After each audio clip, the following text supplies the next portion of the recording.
You are listening to Season 4 of Future Ecologies. I guess we'll just start here. Mindel, have you ever hunted something wild for your own sustenance? Do mushrooms count? They're easy to sneak up on. It's very true. In this case, mushrooms don't count. I'm talking about wild animals. I have never hunted a wild animal, at least not a mammal. I've fished a couple times, but no. I haven't hunted land animals in that typical sense. I've never shot a gun at a living thing. Right. Yeah. Why do you ask? I ask because you're a person who enjoys the outdoors, harvests some wild food. Sure. Yeah. But you've never picked up a firearm. And I think many people are like that. Until very recently, that was me too. And now I've taken up the crossbow, and I would say that I hunt, but I feel like to earn that distinction, you have to have been successful at it at least once. You're an aspiring hunter. I'm an aspiring hunter. I walk around with a crossbow in the fall.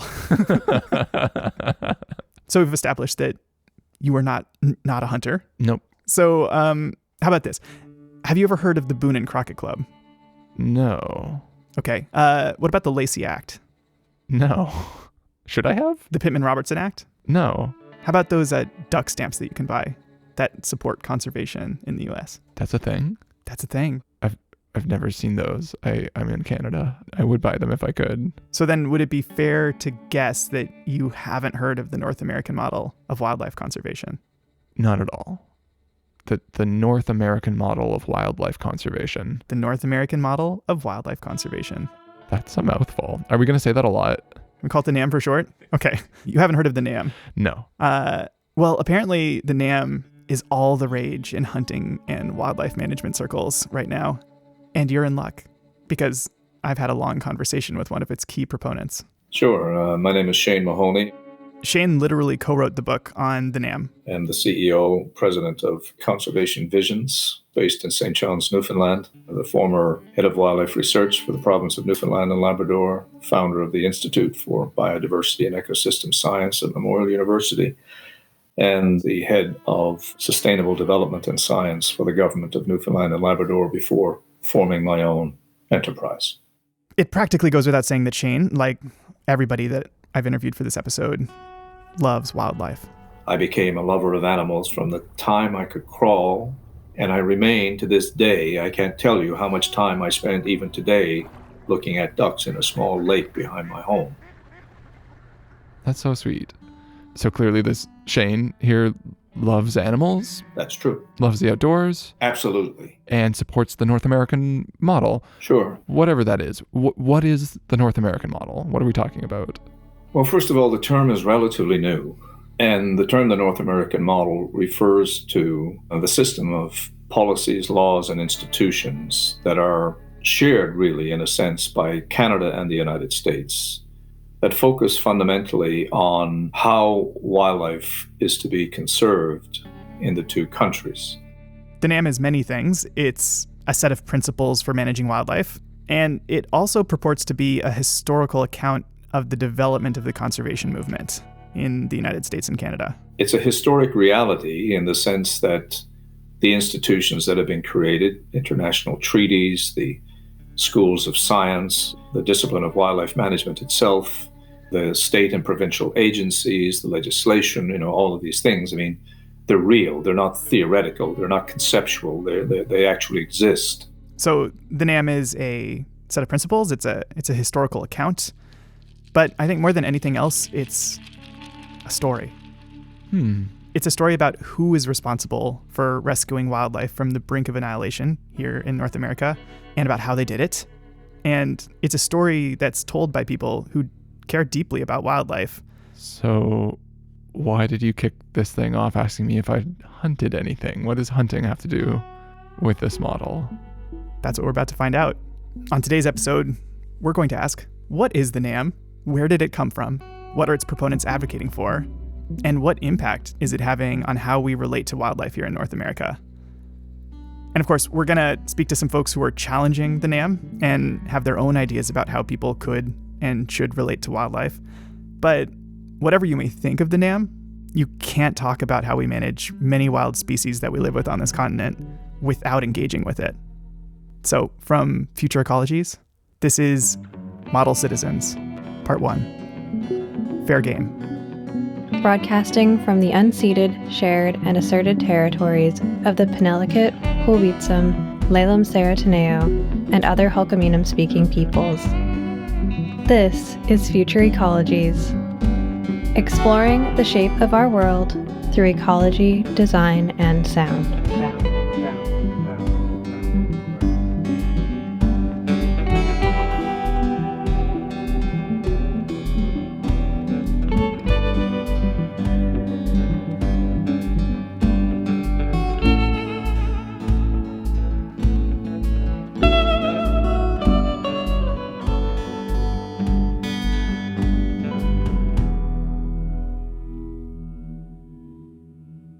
Okay, so to understand the NAM, that's the North American model of Wildlife conservation. exactly. You have to understand that it's both a descriptive and a prescriptive enterprise. So let's start with what it's attempting to describe, the story that it has to tell. And I'm going to introduce you to the storyteller. The term itself came from Dr. Valerius Geist, That's such a good name. since passed. Yeah, Valerius Geist, he was a Ukrainian-born Canadian scientist who actually lived not very far from here on Vancouver Island. Huh. He passed away just this last summer before I was able to reach out to him for an interview. But I can say that he was a very well-respected and occasionally controversial wildlife biologist. He coined that term because he was in a very intense debate at the time, going back 25 years now, over what would be the likely negative outcomes of game ranching. That book on mountain goats that I talked about in the Goat Walker series, A Beast the Color of Winter, that was him. That was his. Long story short, in the late 1980s, he becomes a vocal critic of the business practice of game ranching, which is keeping wild game animals for harvest of meat and other marketable parts. Keeping, like, in fences? Yes. It's sort of the terrestrial equivalent of salmon farming, right? Uh-huh. And Valerius Geist identified a lot of problems with the system that would eventually become major issues, such as like the potential for disease transmission. Right. As we know with fish farms. Yep. And altering the genetics of wild populations. As we know with fish farms. Yeah. But he also argued that the very act of privatizing wildlife, keeping wild animals for private profit, threatened the foundation of North American wildlife conservation. So in that very intense debate, he said we have a system in North America that is at risk. He believed that that system had done a remarkable job in the last 150 years of recovering wildlife. And in that, he was absolutely historically correct. It's funny. I have kind of another interpretation of how wildlife has happened in North America, and it doesn't seem quite as optimistic.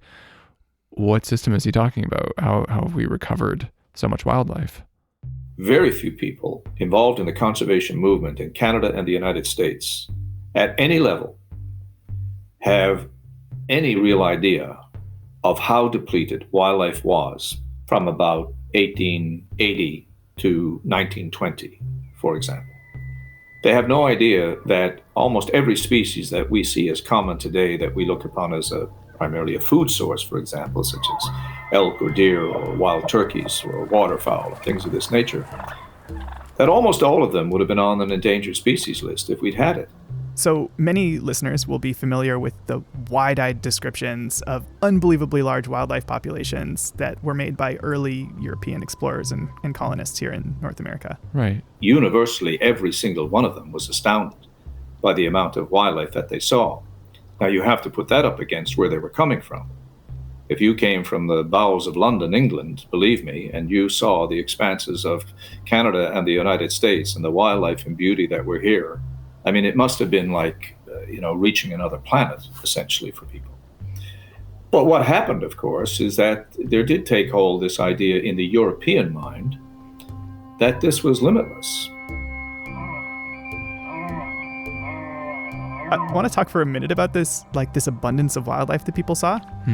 This is an interesting piece of the story that the storytellers of the NAM are telling, which is that, many people attribute this abundance of wildlife in North America that European colonists were amazed by, right? Right. Many historians now attribute this abundance of wildlife to the sustainable lifeways and conservation practices of indigenous peoples here in North America, which we'll discuss later in this episode. But some, including influential anthropologist William Denevan, have also pointed out that these wildlife populations almost certainly experienced significant increases at the time due to introduced European diseases and their effects on indigenous peoples. Oh, these folks are alleging that, after contact, the European impact on indigenous hunters effectively allowed wildlife populations to explode in a way that they hadn't been as populous immediately before. Precisely. Wild. The destruction that then went on decimated human populations that had existed here for maybe 30,000 years, certainly back 15, 16, 17,000 years. And that led to an increase in the abundance of wildlife at that time. Huh. That's not an idea that's commonly discussed. Yeah. It is in line with recent research that has suggested that many areas in North America that had been maintained as open ecosystems by indigenous peoples reforested after diseases swept through those communities, right? Mm-hmm. And that reforestation had a huge impact on global climate. Wow. Either way, there's no disputing that there were incredibly robust populations of wildlife across the continent in the decades and centuries following first contact. But by the time the Civil War comes to an end, many, if not most of these populations are in sharp decline.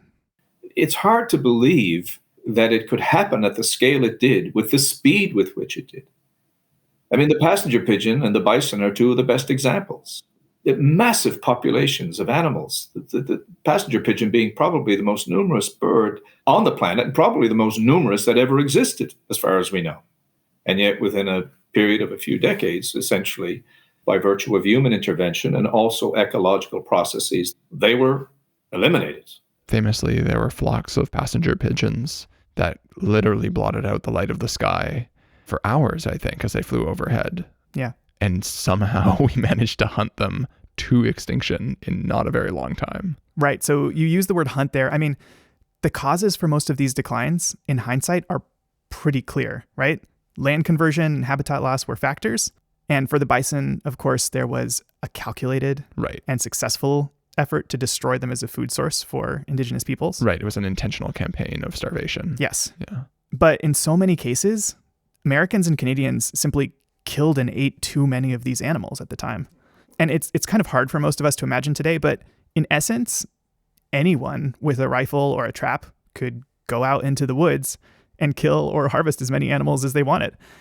And they could eat as much as they could eat, and then they could sell the meat or the furs or the feathers to booming markets and wildlife products across North America and Europe. And so as a result, so many iconic species of wildlife are hunted to near or complete oblivion, including, of course, well-known examples like the passenger pigeon, but also sea otters, and beavers, and deer, and other species that we think of as common today. And so we had circumstances even in the American Northeast where whitetails abounded, and where to this day they abound, where, you would have a major report in a newspaper would be the fact that a track of a white-tailed deer was spotted, or children would be taken out of school to actually see it. Oh my God. Can you imagine deer watching tours like we have whale watching boats now? Right? That's wild. Or kids, we got to take the day off of school. There's a deer in the neighborhood. You don't want to miss this opportunity. I know. I'm laughing now, right? Because they're so abundant, but can you imagine? It's really trippy. So this is where the story of the NAM starts.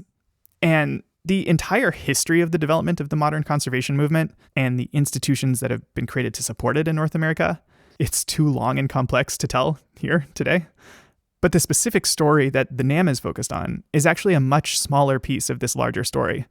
And it centers around a key historical figure, your friend and mine, Theodore Roosevelt. Ooh, good old Teddy. So if you went to elementary school in the United States, or apparently in Canada, since you know who I'm talking about. Mostly just through pop culture osmosis. Yeah. I did not go to elementary school in the United States. Well, if you had, you might have learned how Theodore Roosevelt was the great conservationist president. He was a hunter extraordinaire, a birder, a naturalist, and president of the United States from 1901 to 1909.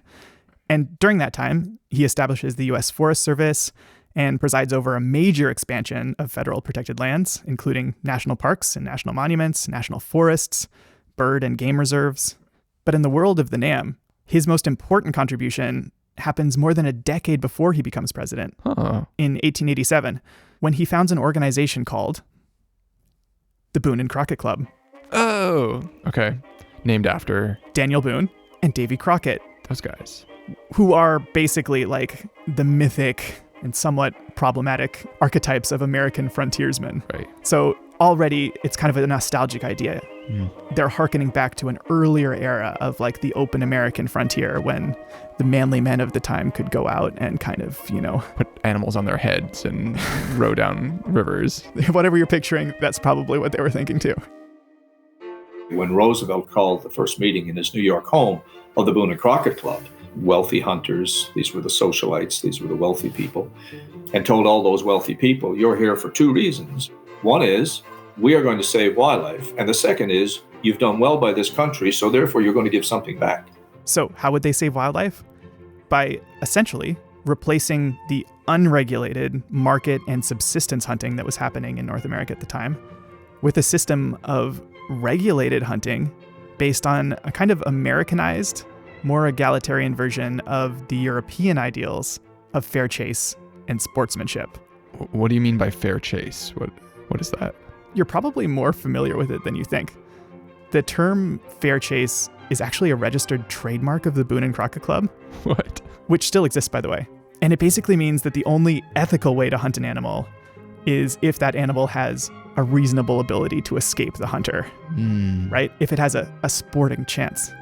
And the idea actually dates back to the European aristocracy, but it's been popularized in America by the Boone and Crockett Club, and especially by this one incident that involved Roosevelt refusing to shoot a bear that had been tied to a tree because, of course, it just wouldn't have been sporting.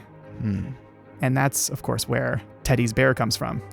Wow. Unfortunately, that bear was actually like put out of its misery, just not by Roosevelt. Anyway, He got to take the moral high ground. he took the moral high ground and made a point out of it, and it became kind of like almost a piece of propaganda, right? That went out there into the world to kind of provide an example of what the Boone and Crockett Club and its members were advocating for. As you might have guessed, while this was about giving wildlife a chance, it was also about pride and a certain conception of masculinity. It was also about the idea that post the American Revolution and the American Civil War, that, Americans were getting soft. They were no longer the people of the small farm and the frontier. And they had to recover that, or else America will become weak. Outdoor engagement and hunting in particular, those kinds of things were, in quotation marks, manly kinds of things to do. So these ideas around sportsmanship are at the center of the Boone and Crockett Club's agenda to save wildlife.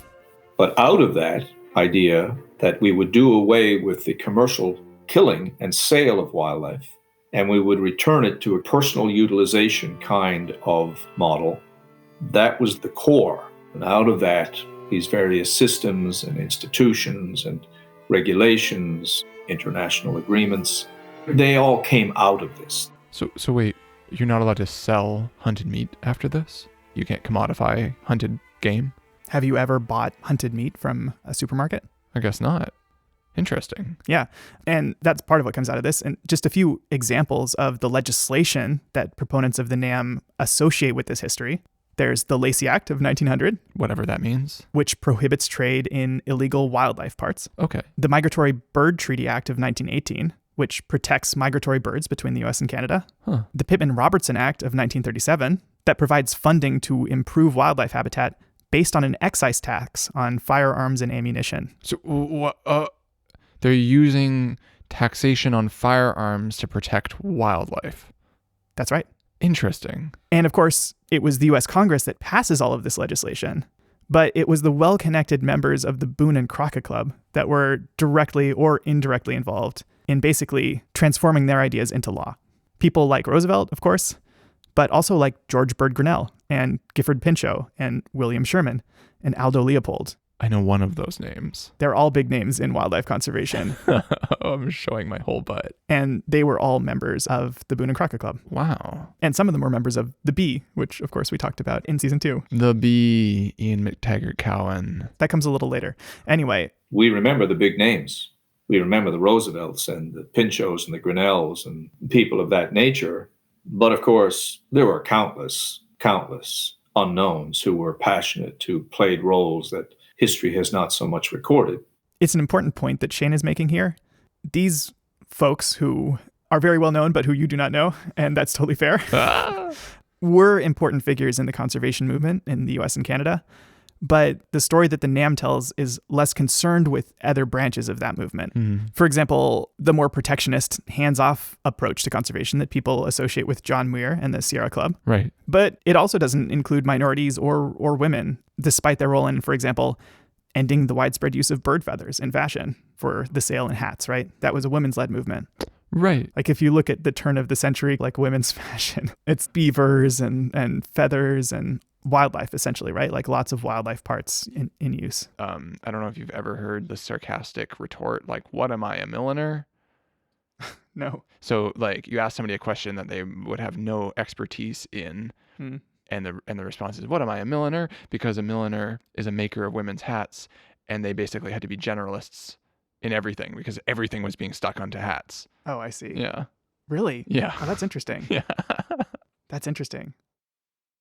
And of course, the NAM isn't at all concerned with Indigenous people. We're going to come back to this later because it is obviously a huge problem.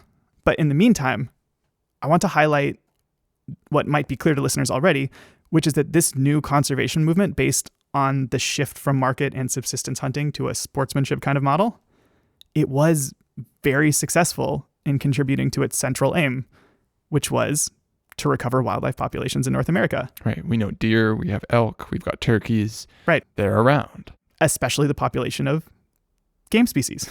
Oh. Fuck. I never thought about that. Yeah. The things that we like to hunt and eat, they're around. The things that we're less concerned with, not so much. So the NAM is a big part of how that happens. Today, instead of white-tailed deer being extremely uncommon, right? They're like overabundant in many places. And you can see the legacy of this movement in the legislation that we have and in the institutions that we have and in the explosion of NGOs that espouse these same kinds of values around wildlife.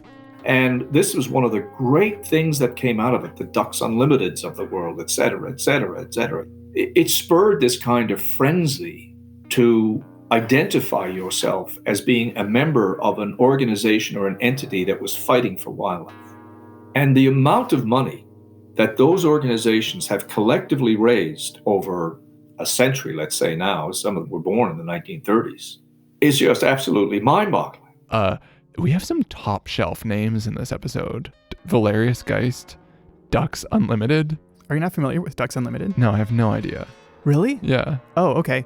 I live under a rock. Ducks Unlimited is probably like the premier waterfowl conservation organization in North America. It exists in both Canada and the United States. Oh. And they do tons of work conserving wetlands and creating wetlands and restoring wetlands, specifically because they want to increase the populations of waterfowl. For hunting, explicitly? I mean, yes and no, right? It's like yes and. It's for the love of ducks. Yeah. But also. And there are organizations like this everywhere. I mean, there's too many to count. And a local example is the BC Wildlife Federation. Heard of them. Of which I myself am a member. They provide hunting insurance so that I can go out and walk around with my crossbow without getting anything. And I've worked a lot with their wetlands education program, which is how I actually got into restoration in the first place. Like, why I do what I do now is partly because I took one of the BC Wildlife Federation's Wetlands Institute programs like a decade ago. So I've had a relationship with organizations like this that goes back a long time. They do fantastic work in restoring wetland habitat and educating the public. And they do it on behalf of a hunter and angler-based membership. So this model is still very much alive today in the US and Canada. I feel like we've been kind of dancing around the whole thing because you haven't actually told me what the model is. You've told me where it comes from, what it's doing. What is the model? Right. So, 25 years ago, Valerius Geist, he's like, game ranching is a bad idea. It threatens the foundations of U.S. conservation, to which you would ask, what are the foundations of U.S. conservation? And he's like, well, they go back to Theodore Roosevelt and these dudes. And, that history comes forward to the present day. And this system is defined by what I believe are 7 key principles. Nice. We love lists of principles. We do. You ready for this one? Yeah. Okay. So 7 key principles. Principle 1, wildlife resources are a public trust. This means that wildlife shouldn't be privately owned, right? Sure. Instead, they are effectively owned and managed by the state on behalf of all of us. So this was the idea that wildlife really wasn't owned by anyone, but yet it was owned by everyone. Wildlife as the commons. So that's principle 1. Okay. Principle 2, markets for game are eliminated. This means that dead wildlife products shouldn't be commodified. And it's why you can't just go to the store and buy parts of wild animals to eat or to adorn your head with. Although, as the proponents of the NAM have noted, there is still a market in furs that kind of contravenes this principle. Right. What's principle 3? Principle 3 is allocation of wildlife is by law. And this basically means that the state gets to decide who has access to wildlife and the when and the why and the how.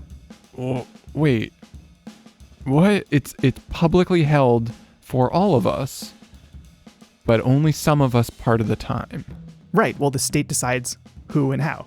The state allocates the publicly held resource that is wildlife. You know, there had to be a regulated system whereby people would be allowed access to wildlife. Principle 4. Wildlife can only be killed for a legitimate purpose. And this principle, as you might guess, hinges entirely on the definition of legitimate. You couldn't just go out and destroy it for any reason. You had to have some kind of legitimate use. And of course, one of the primary uses was for food. And that's why, of course, virtually all state and provincial agencies very quickly passed regulations once they came into existence to say you couldn't leave your harvest in the field. If you took that animal's life, you had to make use of that animal. But that use can extend to just like taxidermy. I guess that's arguable, right? And I think there are still many people in many places who hunt primarily for that purpose. So the North American model, like these principles are sort of like the ideals, and the system as a whole generally reflects them, but it doesn't mean that in all circumstances they are followed as the proponents of the NAM would like them to be followed, if that makes sense. Right, like just like you said with the fur trade, that it still exists. Yeah, so there are exceptions, I think, that are pretty easy to find that prove the rule to a certain extent, right? On to principle 5. Sure. Wildlife are considered an international resource, which means that one state shouldn't take unilateral action regarding wildlife that migrates across international boundaries. Right. And what gives rise to international treaties like the ones for migratory birds. That one's pretty straightforward. Sure. Number 6, science is the proper tool to discharge wildlife policy. And this basically means that Western science should determine wildlife management practices. Whoa. What was the alternative in their minds? Like what other things guide policy according to these gentlemen hunters? Politics, business interests, right? So they wanted to make sure that whatever we did decide that the state should do in terms of allocating wildlife, it would be based on sound science. But then that also, as you hint at, definitionally or implicitly excludes non-Western, i.e. indigenous ways of knowing. Yes. Okay. The last principle, principle 7, democracy of hunting is standard. And this final principle is key. There ought to be no class distinctions at all about having access to wildlife. That every citizen should have access to wildlife. And in a perfect world, of course, their access should be equal and unimpeded. So this is a key distinction between the American version of sportsmanship and the European one. To quote from the original paper on the topic of the NAM, the European model allocated wildlife by land ownership and privilege, whereas in North America, all citizens in good standing can participate. That's the ideal anyway. And of course, privilege and land ownership continue to matter a lot in practice. So taking a step back and looking at the principles as a whole, when I took my hunter education course through the BC Wildlife Federation, I saw almost every single one of these principles kind of embedded in the curriculum as values. And the message of them together is that as direct, consumptive users of wildlife, hunters and anglers have a responsibility to provide for the conservation of wildlife and to maintain a kind of positive image of their various activities in the mind of the general public. So that image of like the redneck hunter going out to drink some beers and shoot some animals. It's uncouth. Uncouth and like the complete opposite of what they're trying to cultivate. Right. And I think that many hunters and anglers have embraced this as a key part of their identity, of who they are as stewards of wildlife. So all of a sudden, wildlife and patriotism, wildlife and nationhood became connected in a way they weren't ever connected before. And that citizenship and wildlife conservation, in whatever way that resonated with you, was important. And if you worked in the opposite direction, you simply weren't a good citizen. And the proponents of the NAM feel that these values have been key, or maybe the key, to conserving wildlife in North America. Was there a massive rescue of that wildlife by this system, which placed emphasis on individual harvest and regulated harvest and science and so on and so forth? Of that, there can be no question. Or, as Geist writes in his book, the North American model of wildlife conservation is one of the continent's great cultural achievements. However, its success depends on a functional democracy, an armed citizenry, and public acceptance of the idea of wildlife being a renewable resource for consumption. So what do you think about all of this? As somebody who cares deeply about the more than human world, but does not hunt, do you see yourself represented in this model? Oh, I've never been told that, hunting is my God-given, nation-state given right, and that I have some collective share of this natural resource, which is renewable, and all I need to do is arm myself and get a license and get insurance. I've never been told that. That's not something that was offered to me as an opportunity.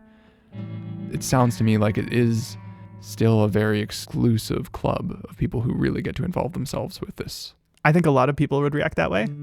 I would say that even though I have lately picked up a crossbow to participate in this sort of model of conservation, I don't really relate to the story that they're telling. Do you relate to this at all? It's pretty bizarre to confront this idea of quote unquote masculine ideal and patriotic identity, like things which I don't feel personally very in touch with myself, but how those concepts can be co-opted in the service of nature conservation. That's a really interesting thing to hear. And clearly enjoying the life on the land in both just being present with it and at some level consuming it in all those different ways is an important vehicle to caring about it and wanting to sustain it and wanting it to thrive. But it also clearly limits the scope of what characters within that ecosystem you are really supporting, right? Those things that are closest to mind for food: deer and ducks, turkeys, elk, and fish. And less so frogs and butterflies and bugs and trees. And I might add to that list, large carnivores. Huh. And we're going to get into everything that's left out after the break.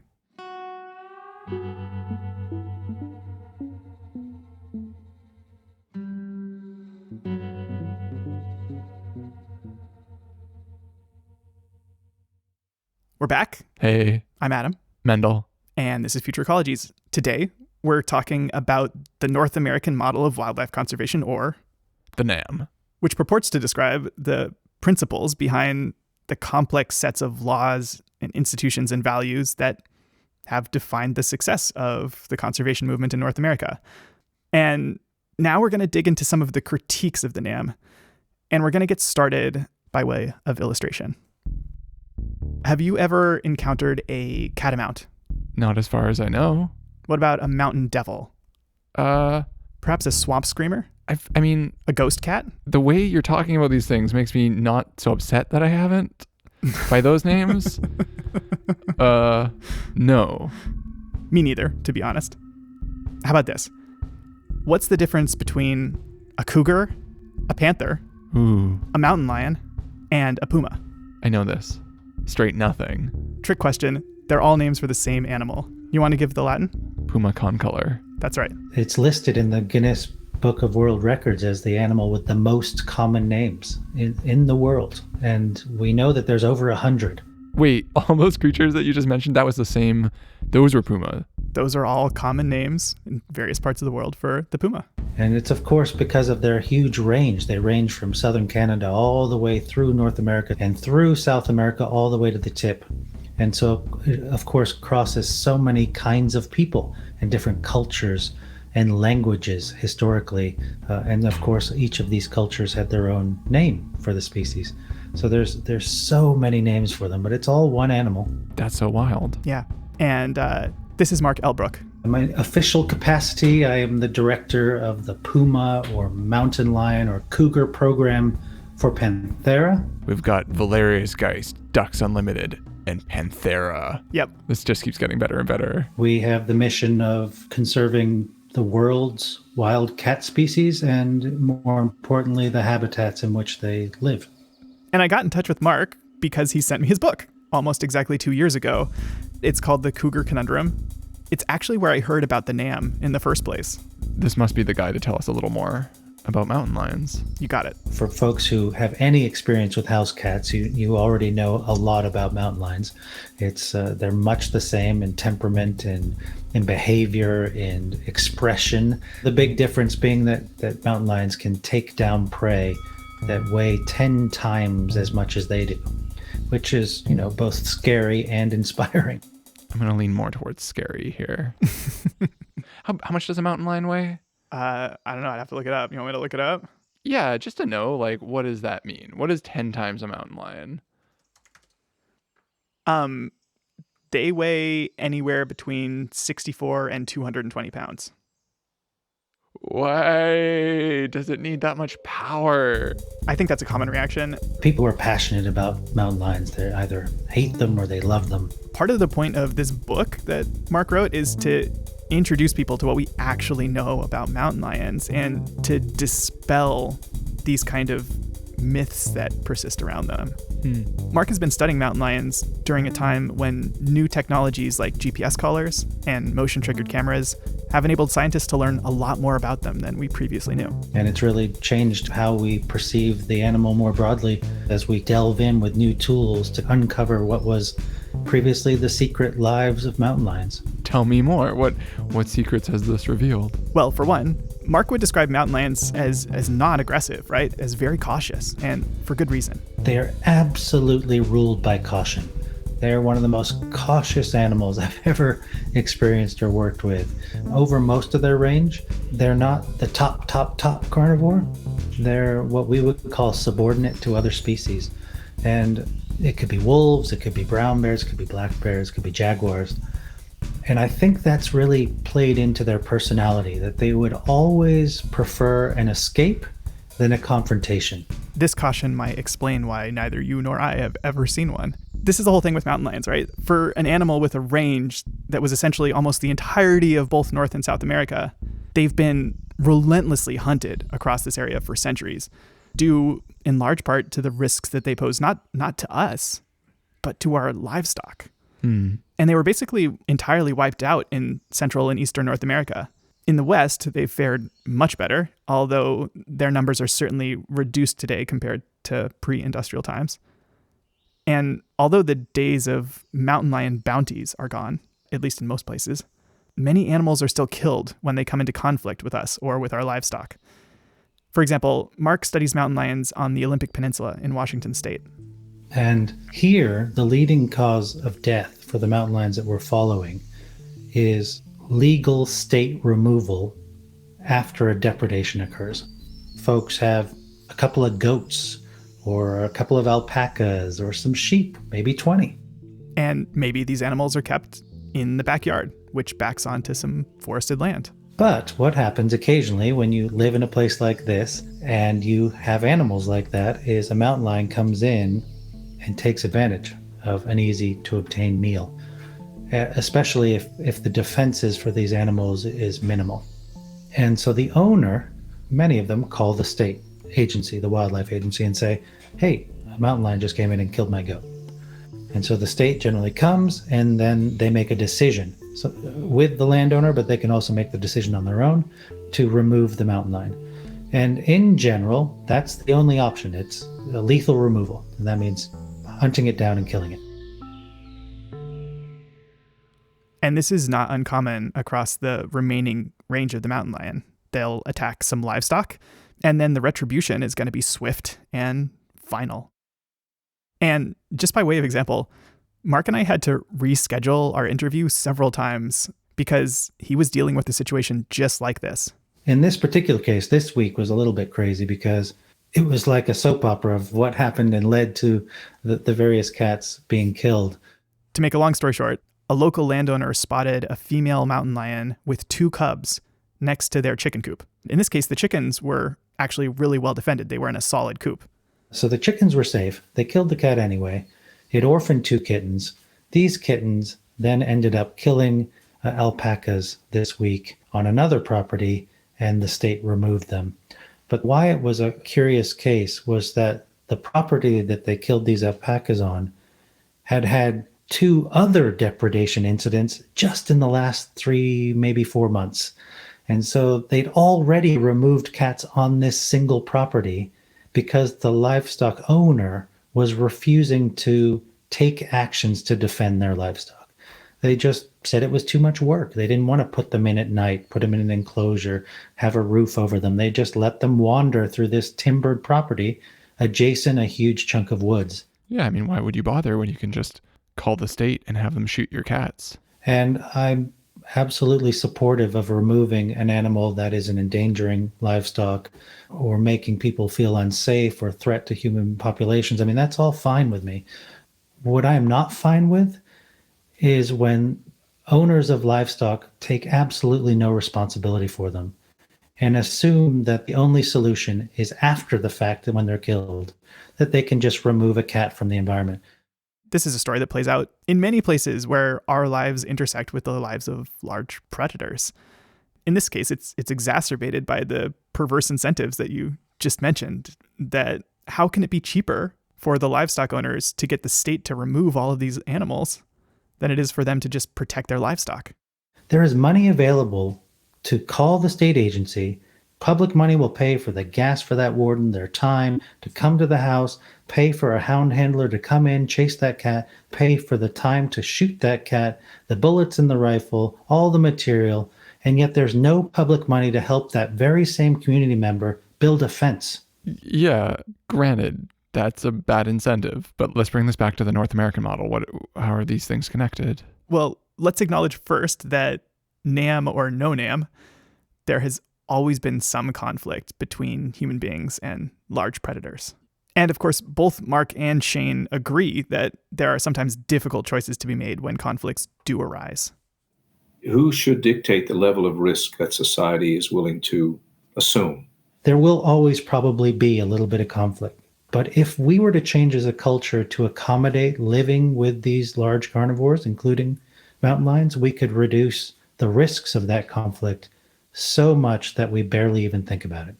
And so the reason that we're talking to Mark here about mountain lions is because he thinks that one of the big barriers to the kind of changes that he wants to see is the NAM. And I want to discuss those intersections here. So the first one is cultural, and the second one is financial. So the cultural side relates to the history of the NAM that we've been discussing. The whole movement proudly proclaims its origins to be with these prominent gentleman hunters at the turn of the last century. So that's exactly the era that sort of shaped the principles of the North American model today. And it, born of that Teddy Roosevelt era where carnivores were seen as enemies. So the Teddy Roosevelts of the world, they often had a fairly dim view of these large predators.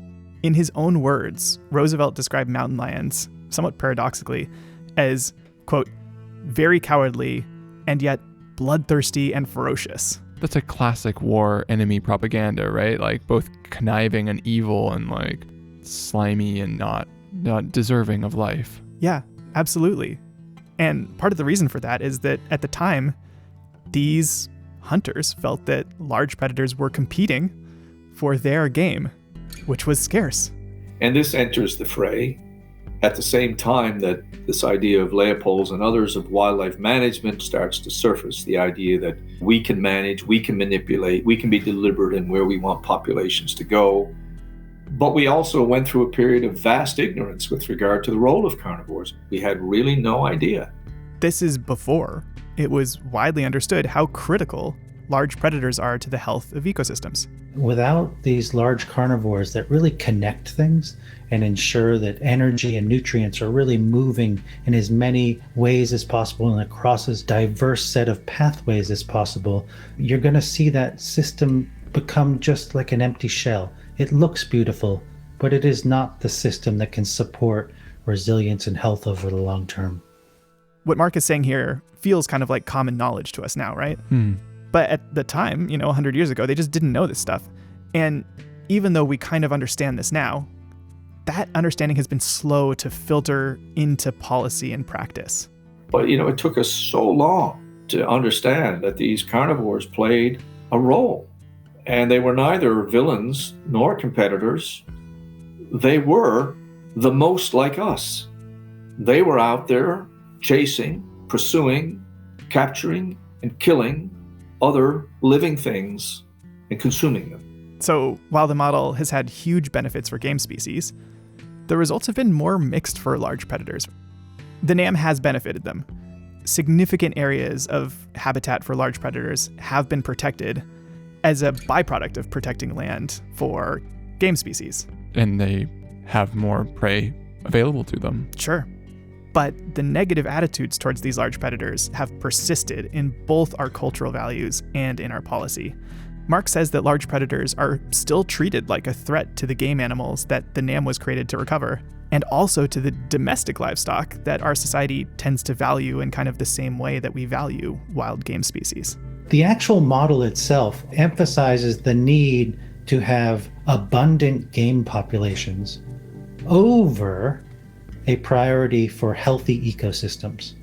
So that's the cultural aspect. Right, but you mentioned that there's also a financial aspect to this. How does that come in? Of course it is. It's always about the money. So there is this aspect about the funding models that we have set up to support conservation and about which constituencies our land management institutions have been set up to serve. One result of the development of the NAM at an institutional level is that hunters and anglers provide a ton of funding. And for many U.S. state wildlife agencies, the majority of the funding through taxes on their gear and through hunting licenses and through their membership in organizations. In the United States, where if you buy certain pieces of equipment associated with hunting or angling, there's a tax on that, and a portion of that goes to each state, has raised billions and billions of dollars for wildlife conservation in that country. And this fact is held up by proponents of the NAM as a huge success usually.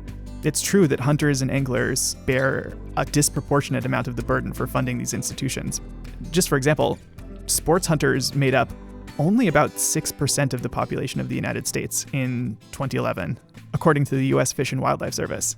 And by the way, that 6% was 89% male and 94% white. What this means in practice is that many state agencies that are supposed to be managing and allocating wildlife democratically on behalf of the population as a whole, Mark says that they've become very responsive to this particular constituency.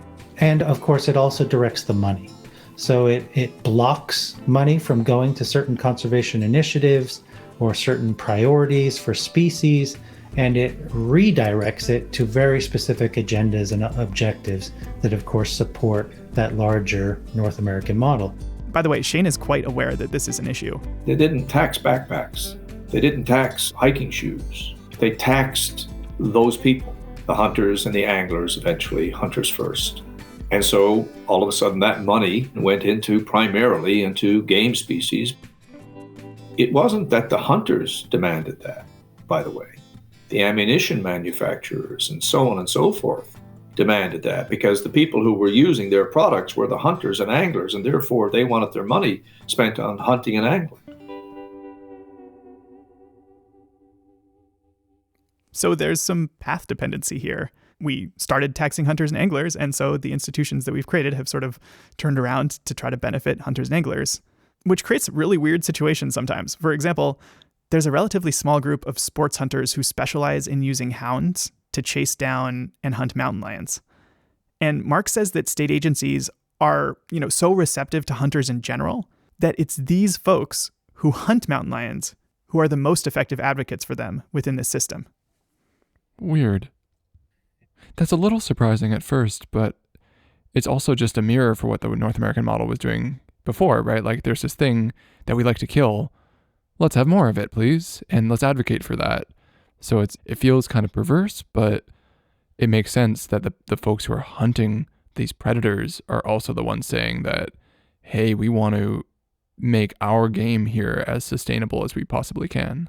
Absolutely. For better and worse, in the United States at least, there's this system of wildlife management that privileges consumptive users and game species. And that is the model of the NAM. It's working there. Yeah. It just means that it might not be working for everybody or anybody else. And Mark argues that the proponents of the NAM are exacerbating these inequities because the story that they're telling can give the kind of false impression that it's hunting that saved wildlife in North America, when in reality, it was the regulation and curtailment of hunting. It keeps putting out these ideas that I think are problematic for many reasons, but like, for instance, that hunting is essentially required to do conservation, that hunters are the people who are the greatest conservationists. And what I think that narrative does that hinders my work is it creates a dichotomy and keeps emphasizing the division between hunters and non-hunters. And whenever you create that dichotomy and emphasize it, you now have opposition. And it's only through collaboration that we're going to see real progress in conservation and a real work towards coexistence of large carnivores and people.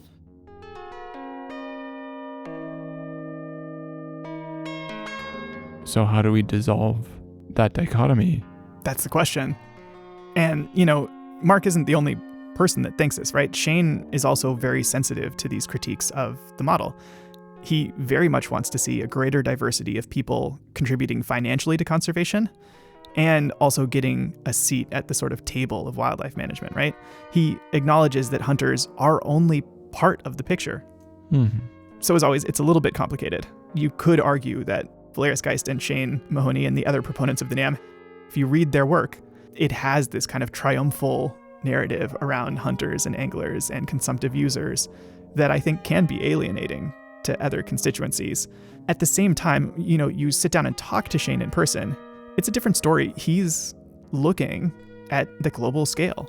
We have 1 million species that are currently endangered on this planet.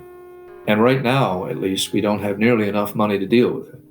So I like to start with the big picture problems and say that I'd like to have more people concerned and a lot more money devoted and a lot less imperiled on this planet than we currently have. And I believe that there's plenty of money in the world to solve the conservation problems if we take a tiny fraction of global GDP, a tiny, tiny, tiny fraction to put us on a road to recovery everywhere. But because too few people care, we won't get that money.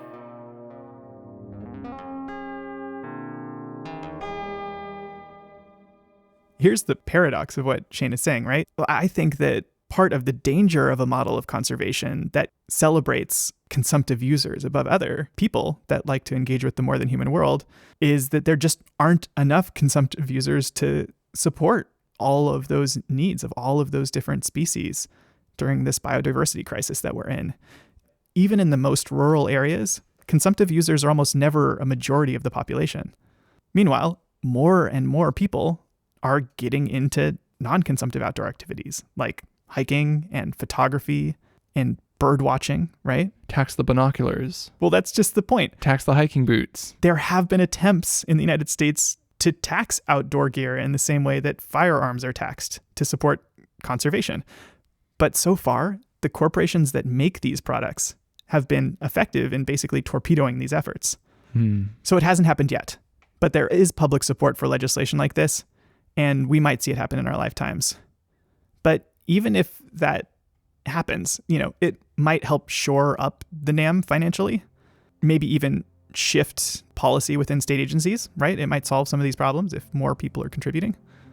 But there's kind of a deeper question here about the NAM, right? Which is this really a model that we want to embrace? Is this a story that we want to keep telling ourselves? There are things within the current, what they're calling the North American model, that are well worth keeping.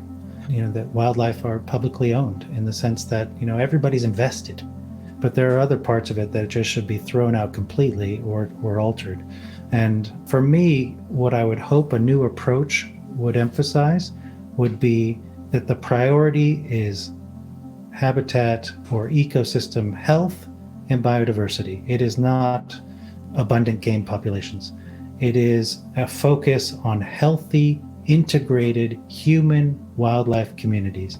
And I think any approach moving forward needs to recognize that humans are part of the ecosystem, that we aren't separate, and that healthy human communities are connected to those ecosystems they live adjacent to or within or intermixed with, and that conservation needs to have that at its core. Shane says that he maintains an open mind to new approaches like this. A lot of the writings that are coming out challenging the model, if you will, or recommending change are very reasonable. I believe sustainable use of wildlife can be a major incentive for people to conserve nature. I do believe that. But I am totally fine with exploring worldviews in which it is not the case, if the evidence indicates that we can, in the long term, sustain wildlife populations, and secondly, maintain human cultural diversity. So while the arguments around the NAM and around wildlife management can get really, really heated, my impression from speaking to Shane and Mark is that there actually are a lot of shared values and goals here. The world is not black and white. We can find allies for the conservation of species in so many places, and that it's through breaking down the divisions and sort of obstacles. If we can break those down and recognize there are allies across the aisle, that we could really see all sorts of new opportunities for how we might coexist with large carnivores and yet still have healthy human communities. Personally, I've found that the 7 principles that the NAM articulates are actually really helpful in understanding the institutions that we currently have for conservation and how they developed, why they exist the way that they do. On the other hand, I do think that there are flaws in the story that the NAM is telling. It leaves a lot out, and I think it's inadequate as a proposal for the future of wildlife conservation. So how are we going to fix the story? Well, in part 2 of this mini-series on the NAM, we're going to take a look at a part of North America where folks are practicing and articulating a completely different mode for human-wildlife relationality. And we're going to address some even more fundamental issues with the NAM, namely how science is used within the model and the almost complete erasure of indigenous peoples from it. Hell yeah. So next time we continue this conversation. We'll see you then.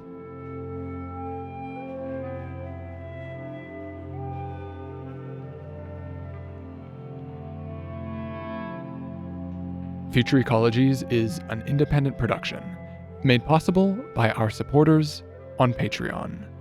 For citations and a transcript of this episode, visit us at futureecologies.net. This episode was produced by myself, Adam Huggins. And me, Mendel Skolsky. It featured the voices of Shane Mahoney and Mark Elbrook. And with music by Thumbug, Museum of No Art, and Sunfish, Moon, Light. Special thanks to Mark Elbrook, Julian Fisher, Amanda Hull, and to the Sitka Foundation for supporting our 4th season. We're also on Twitter, Facebook, and Instagram. The handle is always Future Ecologies. Okay. See you in part 2.